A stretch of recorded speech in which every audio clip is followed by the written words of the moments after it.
អ្នកទាំងអស់គ្នាថ្ងៃនេះខ្ញុំនឹងមកធ្វើតាមគេហើយយើងមកមើលវីដេអូយើងទាំងអស់គ្នាមុនបងគេគឺគេដាក់អាមូស្អីគេអាពីងពាំងមូនោះហើយមកទៀតហើយដល់មកគេដាក់ skill នេះ skill នេះចឹងមកតបមកចុយឈឺនឹងមិនឈឺម៉ែប្រូ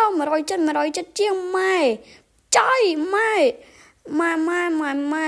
ឡើយនេះយើងកុំខាត់ពេលវេលាសាមខ្ញុំចាំពេលយើងមកធ្វើតាមគេមុននឹងខ្ញុំមកធ្វើតាមគេខ្ញុំសូមប្រមូល website មួយសិនអ្នកទាំងអស់គ្នាដែលមានតម្រូវការចង់ដាក់ពេជ្រឬអាដុំខៀវណាអ្នកទាំងអស់គ្នាអាចដាក់បាននៅខាង website រៀប top up បានគឺ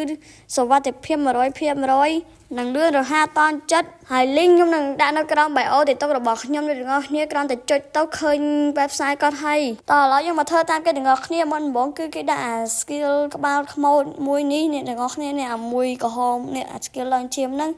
បន្តមកទៀតគេដាក់ដូចជាគេដាក់អា skill ទាហានត្រូវហើយទាហាននេះដាក់ skill ទាហានហ្នឹងហើយបន្តមកទៀតគឺយើងដាក់អា skill ក្របបែកនេះអ្នកទាំងអស់គ្នាអ្នកដាក់អា skill ក្របបែកនេះឈប់អត់ឃើញឈប់អ្នកទាំងអស់គ្នានេះឥឡូវគេសោះអើយដាក់ skill ហ្នឹងហើយចុងក្រោយគេគឺយើងដាក់អា skill មូហ្នឹងហើយអ្នកទាំងអស់គ្នាអា skill ពីងពាងហ្នឹងដល់រកវាសិនឈប់អ្នកទាំងអស់គ្នាចាំមកឥឡូវខ្ញុំសុំដូរនេះសិនណាកន្លែងហ្នឹងដាក់បានតែកន្លែងនេះចឹងខ្ញុំដាក់អា skill តាហ៊ានហ្នឹងមកដាក់នៅក្រោមនេះវិញឈប់អ្នកទាំងអស់គ្នាឥឡូវនេះយើងឃើញហើយអ្នកទាំងអស់គ្នាយើងដាក់អា skill ហ្នឹងហើយបន្តមកសាច់យើងដាក់អាសัตว์ស្អីគេនេះអាសัตว์បិសាចស្អីហ្នឹងមកអ្នកទាំងអស់គ្នាឥឡូវយើងដូចជាហើយអស់ហើយខ្ញុំដាក់អានេះមួយសិនអ្នកទាំងអស់គ្នាឥឡូវយើងហើយអស់ហើយយើងចូលហ្គេមនេះទាំងអស់គ្នាឥឡូវយើងបានមកដល់ក្នុងហ្គេមហើយគឺខ្ញុំចូលរកតែកន្លែងមនុស្សទេអ្នកទាំងអស់គ្នាដើម្បីដាក់អា skill ហ្នឹងចាំមើលតែកន្លែងហ្នឹងវាអាចមានមនុស្សដែរទេអ្នកទាំងអស់គ្នាតែប្រចាំអា skill យើងនឹងពេញសិនអ្នកទាំងអស់គ្នាអ្នកទាំងអស់គ្នាអើយនេះអត់មានមនុស្សសោះឥឡូវខ្ញុំទៅរកនៅ pick ម្ដងអ្នកទាំងអស់គ្នាជប់នៅមើលនៅមកកន្លែងពោជិនុកស្អីគេហ្នឹងសិនឥឡូវឃើញ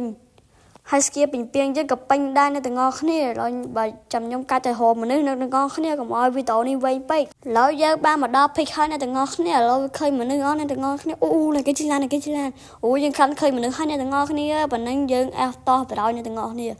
ឡូវយើងដើរទៅរកមនុស្សនឹងសិនអ្នកទាំងអស់គ្នាប្រហែលជាវាចុះនៅហ្នឹងវាចតឡាននៅហ្នឹងអ្នកទាំងអស់គ្នាខ្ញុំដើររកវាសិនមើលយើងមកក្រោយនេះមើលលោកឃើញវាបាទហើយ skill មួយយើងបានហើយឃើញមនុស្សដាក់មិនចឹងអន់គេបោកអូគេបោកសោះអ្នកទាំងអស់គ្នាអើយខ្ញុំស្មានតែមែនទេខំដាក់អត់បានទៀតតាមពិតគេបោកសោះអ្នកទាំងអស់គ្នាអើយហើយវីដេអូនេះមានតែប៉ុណ្្នឹងទេវីដេអូក្រោយអ្នកទាំងអស់គ្នានឹងជួបខ្ញុំបាយ